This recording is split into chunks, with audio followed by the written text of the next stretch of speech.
நமஸ்தேஸ்து மகாமாயே ஸ்ரீபீடே சுரபூஜிதே சங்குச்சக்கர கதாஹஸ்தே மகாலட்சுமி நமோஸ்துதே. அனைவருக்கும் வணக்கம். நான் தமிழரசி பாலமுருகன். இப்போ நம்ம பார்க்கக்கூடிய பதிவு மிக மிக அற்புதமான ஒரு பதிவுங்க. வரக்கூடிய வெள்ளிக்கிழமை மிக மிக அற்புதமான ஒரு நாள். இந்த ஆடி மாதத்தில் நிறைய வெள்ளிக்கிழமைகள் வந்திருக்கு. ஆனால் வரக்கூடிய வெள்ளிக்கிழமை தான் இந்த ஆடி மாதத்தோட கடைசி வெள்ளி, 14/8/2026. அதனால் இந்த வெள்ளிக்கிழமையை யாருமே தவற விட்டுடாதீங்க. இந்த வெள்ளிக்கிழமை சாதாரண வெள்ளிக்கிழமை இல்லைங்க. ஆடிப்புறமும் சேர்ந்து வருது, ஆடி மாதத்தோட 3ஆம் பிறையும் அன்றைய தினம் சேர்ந்து வருது. ஸோ அன்னைக்கு நம்ம என்ன விஷயம்லாம் செய்கிறோமோ, எப்படி பிறை கொஞ்சம் கொஞ்சமாக வளர்ந்து தன்னுடைய முழு வெளிச்சத்தை பிரகாசத்தை இந்த உலகுக்கு முழு மதியாக காமிக்கிறதோ, அதே போலவே நாமும் நம் வாழ்க்கையில் கொஞ்சம் கொஞ்சமாக வளர்ந்து ஒரு முழுமை அடையணும். நம்முடைய வாழ்க்கையில் நாமும் அந்த நிலவை போல் பிரகாசிக்கணும் அப்படிங்கிறது தாங்க இதோட கருத்து. Slow and steady wins the race. நிலவோட வளர்ச்சி அது வளர்ந்து கொஞ்சம் கொஞ்சமாக பெருசாகுது இல்லையா, அதுதான் நமக்கு உணர்த்துது. சில பேரெல்லாம் மற்றவங்கள பார்த்து ஏக்கப்படுவாங்க, அவங்களாம் நல்லா இருக்கிறாங்க, அவங்க எந்த வழியை பின்பற்றினாங்க அப்படின்னு நமக்கு தெரியாது. நிறைய குறுக்கு வழிகள் இருக்குது உலகத்தில்.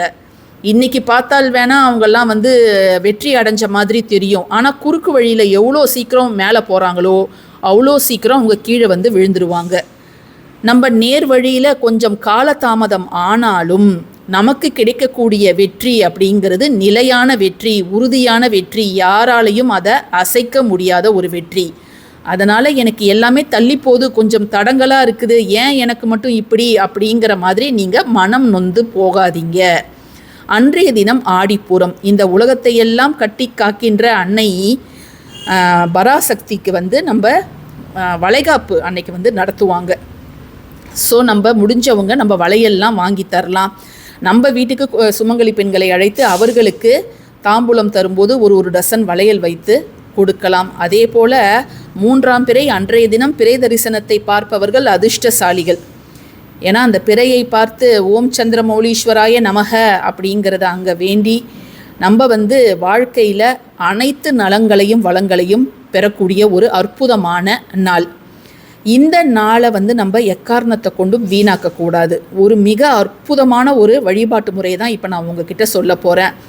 ஸோ இதில் நம்ம சுக்கிரனுக்கு உரிய சில வஸ்துக்களை பயன்படுத்தி சுக்கிரனை நம் வசம் மாக்க போகிறோம். ஏன்னா எல்லாருக்குமே சுக்கிரன் டாப்பாக இருக்க மாட்டார். சில பேரெல்லாம் பார்த்தாலே தெரியும், உனக்கு எங்கேயோ மச்சம் இருக்குது, நீ தொட்டதெல்லாம் உனக்கு வெற்றியாக இருக்குது, நீ கஷ்டப்படாமலேயே எல்லாமே உனக்கு கிடைக்குது அப்படின்னு சில பேரை பார்ப்போம். அவங்களுக்கெல்லாம் ஜாதகத்தில் சுக்கிரன் டாப்பில் இருப்பார். சரி, சுக்கிரன் நம்ம ஜாதகத்தில் வீக்காக இருக்கிறாரு அல்லது சுக்கிரனோட அருளே இல்லை அப்படின்னா நம்ம அப்படியே விட்டுட முடியுமா? வாய்ப்பே இல்லை. எப்படியாவது நம்மளை திரும்பி பார்க்காத சுக்கிரனை நம்மளை நம்ம ஏதாவது சில வழிபாடுகள் செய்து அவரை நம் பக்கம் திரும்பி பார்க்க வைக்கணும். மற்றவர்கள்லாம் எப்படி சுகபோகமாக வாழ்க்கை வாழ்கிறார்களோ அதே போல் வாழ்க்கை நாமும் வாழணும் அப்படிங்கிறதுக்காக இந்த ஆடி கடைசி வெள்ளியில், அதுவும் 3ஆம் பிறை தரிசனம் இருக்கக்கூடிய நாளில் இந்த ஒரு விஷயத்தை யார் செய்கிறாங்களோ அவங்களுக்கு அடுத்த நாள்லேருந்து வாழ்க்கையில் வறுமை அப்படிங்கிறதே இருக்காது.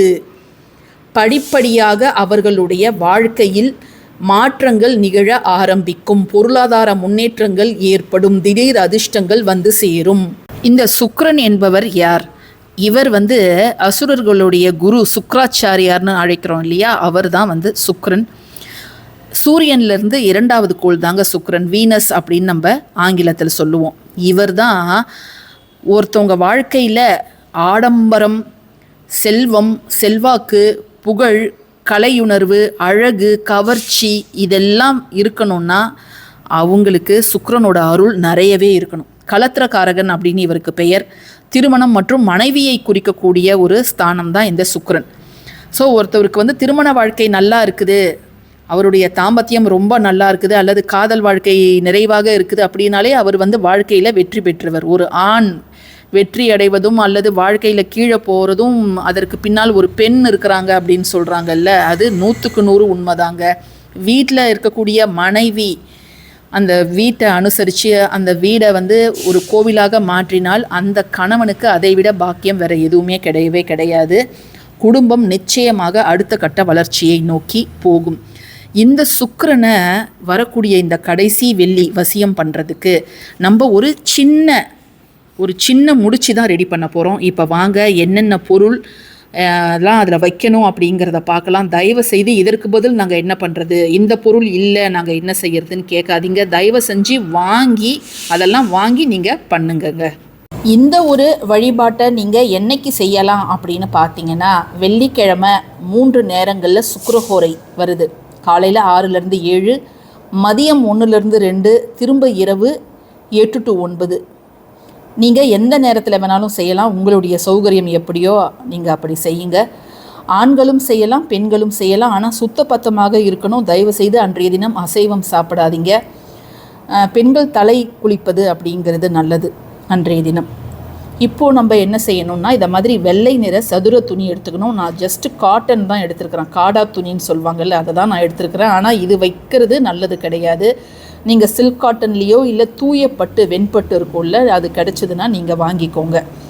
இல்லை சில்க் காட்டன் ப்ளவுஸ் பிட் இருக்கும்ல, நீங்கள் அதை கூட வந்து எடுத்துக்கலாம். இந்த மாதிரி ஜரிகை புட்டா போட்டு இந்த பட்டு வேலைப்பாடு ஏதாவது இருந்ததுன்னா நீங்கள் அதை எடுத்துக்கிறது ரொம்ப பெஸ்ட்டு. இதில் நம்ம முதல்ல வைக்க வேண்டிய பொருள் என்ன அப்படின்னு பார்த்தீங்கன்னா, பச்சரிசி. ஜஸ்ட்டு கொஞ்சம் போதும். பச்சரிசி அப்படிங்கிறது நம்ம அன்னலக்ஷ்மியை குறிப்பது. சுக்கிரன்னாலே அவர் வந்து வெண்மை, பிரகாசம், தூய்மை. அதனால தான் அவருக்கு உரிய உலோகம் வெள்ளி, வெண்காந்தல் மலர்கள், வெள்ளை நிற பொருள்கள் எல்லாமே வந்து சுக்கிரனுக்கு உரியது அப்படின்னு சொல்லுவாங்க. அடுத்ததாக நாம் வைக்க போகிறது என்ன அப்படின்னு பார்த்தீங்கன்னா, சுக்கிரன்னாலே அந்த இனிப்பு சுவை தான் வந்து சொல்லுவாங்க. ஸோ நம்ம வெள்ளை அந்த டைமண்ட் கற்கண்டை கொஞ்சம் வச்சிடுறோம். அடுத்தது பார்த்திங்கன்னா, சுக்கிரனுக்கு உரிய தானியம் வெள்ளை மொச்சை. நிறைய பேர் வந்து நாங்கள் கருப்பு மொச்சை வைக்கலாமா அப்படின்னு கேட்குறாங்க. கருப்பு மொச்சை நல்லது கிடையாதுங்க. வெள்ளை கலர் தான் வைக்கணும். இதற்கு குறிப்பிட்ட எண்ணிக்கையெல்லாம் கிடையாது. ஜஸ்ட்டு நீங்கள் அப்படியே எடுத்து வைக்கலாம். அடுத்ததாக நம்ம வைக்க வேண்டியது ஒரு துண்டு பச்சை கற்பூரம். 5வது பொருள் மிக முக்கியமான ஒரு பொருள். இதை நீங்கள் செய்யணும்னு முடிவு பண்ணிட்டீங்கன்னா, இந்த பொருளை உங்ககிட்ட இல்லை அப்படின்னா நீங்கள் நாளைக்கு அல்லது வெள்ளிக்கிழமை காலையில் கூட நீங்கள் வாங்குங்க. வெள்ளிக்கிழமை காலையில் இந்த மாதிரி பொருள்களை வாங்கிறது நல்லது. லக்ஷ்மி தாயாருக்கு உரிய பொருட்கள் இங்கே வந்து நான் கோமதி சக்கரம் 3 அப்படிங்கிற எண்ணிக்கையில் எடுத்துருக்கிறேன். நீங்கள் வெள்ளை நிற சோழி அல்லது சின்ன சங்கு ஏதாவது இருந்தால் நீங்கள் தாராளமாக எடுத்துக்கொள்ளலாம். ஸோ நான் கோமதி சக்கரம் 3 எடுத்துருக்கிறேன். இல்லை பெருசு உங்ககிட்ட ஒன்று இருக்குதுன்னா நீங்கள் அதையும் வைக்கலாம். இது ரொம்ப சின்னதாக இருக்கிறதால நான் 3 எடுத்துருக்கிறேன். ஸோ 5 பொருட்கள். இந்த 5 பொருட்களுமே வெள்ளை நிறத்தில் உடையவை. இதை நம்ம ஒரு வெள்ளை துணியில் முடிச்சு மாதிரி கட்டிடணுங்க. ஸோ இந்த வெள்ளை முடிச்சை ரெடி பண்ணிவிட்டு நம்ம மகாலட்சுமி தாயார் பாதத்துக்கிட்ட இந்த மாதிரி ஒரு தட்டில் வச்சு மகாலட்சுமி தாயார் பாதத்துக்கிட்ட வச்சு நல்லா வேண்டிக்கோங்க.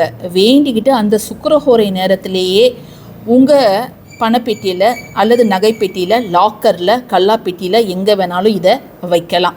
இதை நீங்கள் வைக்கும்போது ஒரு விஷயத்தை கவனிங்க. ஏற்கனவே உங்கள் நகைப்பெட்டி பணப்பெட்டியில் சமீபமாக தான் நான் ஒரு முடிச்சை வச்சுருக்கிறேன் அப்படின்னா அந்த இடத்துல இந்த முடிச்சை வைக்காதீங்க. எதுவுமே ஒரு இடத்துல வைக்காமல் இருக்கிறேன் அங்கே புதுசாக வச்சிங்கன்னா தான் உங்களுக்கு அதனுடைய பலன் வந்து நல்லா தெரியும். ஸோ நீங்கள் அதை மாதிரி ஒரு இடத்துல வையுங்க. சரிங்களா? ஸோ இந்த பதிவு உங்களுக்கு பயனுள்ளதாக இருக்கும்னு நான் நினைக்கிறேன். பயனுள்ளதாக இருந்துச்சுன்னா கட்டாயமாக லைக் பண்ணுங்கள், ஷேர் பண்ணுங்கள், நம்ம சேனலுக்கு சப்ஸ்கிரைப் பண்ணுங்கள். இதை நீங்கள் வந்து எப்போ மாற்றணும் அப்படிங்கிற ஒரு சந்தேகம் வரும். இதை நீங்கள் ஒவ்வொரு மாதமும் ஏதாவது ஒரு வெள்ளிக்கிழமையில் நீங்கள் மாற்றலாம். உலர இருக்கக்கூடிய பொருட்கள், அதாவது கற்கண்டு, அரிசி, இதெல்லாம் வந்து நீங்கள் பறவைகளுக்கு வச்சிடலாம். பச்சை கற்பூரம் வந்து கரைஞ்சி போயிருக்கும், மொச்சையும் பறவைகளுக்கு வச்சிடலாம். அந்த கோமதி சக்கரம் வந்து நீங்கள் அதையே தொடர்ந்து அடுத்த மாதம் வைக்கிறதுனா வைக்கலாம். தேங்க்யூ ஃபார் வாட்சிங் திஸ் வீடியோ. நன்றி.